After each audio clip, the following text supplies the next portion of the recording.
পবিত্রতা ইমানের অন্যতম অঙ্গ। সহিহ বুখারী ও মুসলিম শরীফের হাদিস। নাপাক বা অপবিত্র জিনিস থেকে পরিচ্ছন্ন হওয়াকে পবিত্রতা বলে।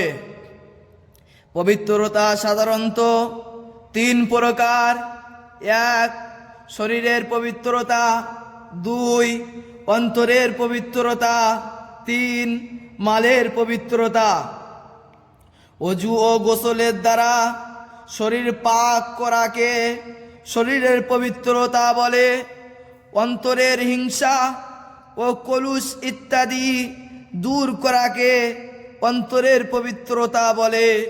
শরীয়তের আদেশ অনুযায়ী মালের 40 ভাগের 1 ভাগ যাকাত দেওয়াকে মালের পবিত্রতা বলে।